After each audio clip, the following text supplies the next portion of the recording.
Hey Gators, Steve Schultz here, school board trustee of the Fountain Valley School District, and I'm a former Gisler Gator. I still have my Gisler Gator pennant from 1996, almost 30 years since I've been at Gisler, but it's still with me every day. I even have my book that I got from Read Across the School back in 1992, my April Fool's book. And I want to thank Miss Susie Crandall, my 4th grade teacher, who got me to love reading, and I read every day ever since. But today we get to read from Hank Zipper, chapter 13. So here we go. Miss Adolph was on the prowl. She was hungry for paper. Please take your essays out, class, she said. I hope you remember to staple them on the upper left-hand corner. She walked up and down the aisles, clutching her roll book close to her chest. When she stopped at my desk, I could feel her hot breath on my head. Your desk appears to be empty, Mr. Zipser, she said. My heart was pounding. This was the moment. I thought we agreed you were to read your composition first, she snapped. And I totally prepared, Miss Adolph, I said. I looked at Frankie. I gave him the nod. He gave Ashley the nod. The three of us stood and went to our planned positions. Ashley took saran wrap tube and attached it to the tape faucet at the cleanup site.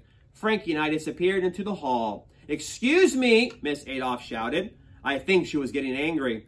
I stuck my head back into the classroom and said, get ready for a creativity like you've never seen before. Out in the hall, we got my costume out of the paper bag. Frankie held the yellow raincoat for me to slip into, and I pulled on the boots and the fisherman's hat.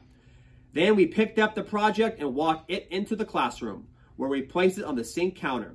Exactly what do you think you're doing? Miss Adolph demanded to know. What you're about to see, Miss Adolph, is what I did on my summer vacation. My living essay. The kids moved closer so they could see. Ryan Shimizada even stood up in his chair. Katie Sperling and Kim Paulson were whispering to each other and giggling. I noticed that Nick McKetley kept looking at the door to the classroom like he was expecting someone.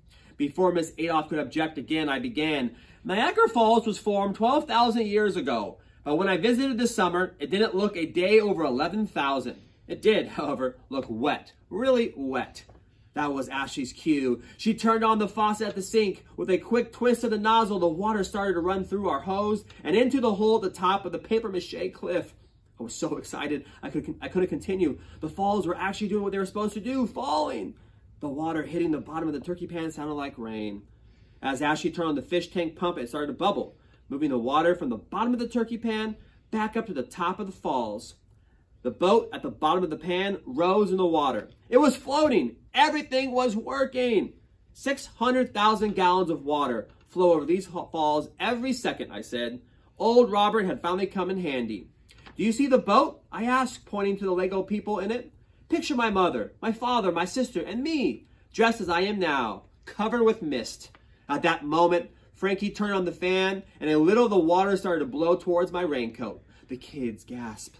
Awesome, said Ryan Shimozato. Truly awesome, said Justin, Ricky, and Gerald. They're Ryan's crew, and they like whatever he likes. Half the falls are in Canada, and the other half are in the United States, making Niagara Falls a link between our two countries. I went on. I remember the tour guide had said that while we were waiting in line to get on the boat, I was on a roll. There were so many facts I knew about Niagara Falls, I could have gone on until lunch or even longer. Out of the corner of my eye, I saw that Frankie was trying to get my attention. I glanced over at him. He whispered something, but I couldn't quite understand him. It sounded something like, no peeking. I don't know what he was talking about. I shrugged and went on. We left New York City on a muggy August morning, I said, pretending to driving in the car. My mother said it was so hot you could fry eggs on our knees. The kids laughed. They were loving this. I really felt wonderful and successful. Maybe I'll be a stand-up comedian when I grow up, I thought. Take this show on the road. I looked at Frankie. He wasn't laughing. Why not? Whatever he had began trying to say to me, he said again, no peeking. What was that? I said. I couldn't understand him. Just then, the door flung open. It walked Leland Love. Wow, this was great. The principal was coming to see my project, just like I had hoped. Tourists from all over the world come to see Niagara Falls, I said. I was getting more and more confident by the minute. A couple from Italy asked me to take their picture with the falls in the background, I added. I hadn't even planned to tell that part of the story. It just came out. Suddenly, Frankie walked in front of me and with an Italian accent said, I think these falls are better than SpaghettiOs. The class howled. SpaghettiOs rule, laughed Luke Whitman. SpaghettiOs. Doesn't take much for Luke to get out of control. What are you doing? I whispered to Frankie. You weren't supposed to talk. I've been trying to tell you, Frankie whispered. we're leaking, look. I looked over the hose. Oh no, this wasn't happening. The cardboard was soaking wet. The tube was turning to mush, and the last piece of tape holding these hose, the clips, was coming loose. I yelled for Ashley to turn off the water. She ran to the sink, but she was so nervous she turned the water on full force instead, which totally blew the hose off the project. Water sprayed everywhere, but mostly on Miss Adolph. She opened her mouth to speak and got a mouthful of balls. The hose started to spin around and around. The kids ran for cover, laughing and shouting. Miss Adolph was so stunned, she just stood there.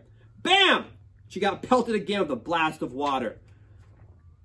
When she put her hands up to her face to block the water, her roll book fell to the floor. It landed in a puddle of water. She gasped and tried to reach for it, but Luke Whitman was running wild and stomped on it, pushing completely underwater. Miss Adolph stared at her roll book. The paper was absorbing water fast and turning into a soggy mess. She opened her mouth wide like she was going to scream really loudly, but all that came out of her mouth was like, ick, bam! The hose came around again and hit her with another shot of water. She was really wet now. It looked like she was just stepped out of the shower with her clothes on. The pile of gray hair that was always neatly pinned to the top of her head fell down and looked like a horse's tail. The water! Principal Love yelled. Someone turn off the water! The kids were all laughing pretty hard, so no one moved towards the sink. Principal Love bolted across the room. He had to push Miss Luke Whitman, who was leading a bunch of kids in the rain dance. There was so much water on the floor, the classroom looked like a pond. Pencils, crayons, Miss Adolph's roll book, and even a tuna fish sandwich in a baggie floated by. Principal Love sloshed over to the sink. As he reached the counter, he stepped on the baggie. It exploded and the tuna sandwich squished out from under his shoe. It was a slippery mess. Principal Love went sliding on the sandwich like he was on water skis. The last thing I saw before he went swimming was his hand reaching for the counter with the turkey pan on it. As the pan tipped, the paper mache flew and the muddy, mushy Niagara Falls landed with a splat all over Miss Love's face.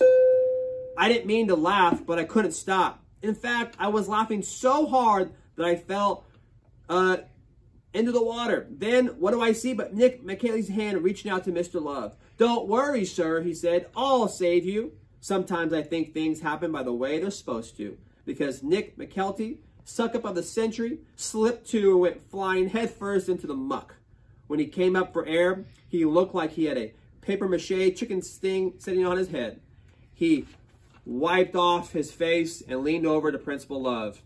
Didn't I tell you Zipser was about to launch a disaster, he said. Oh, so that's why Principal Love came to class.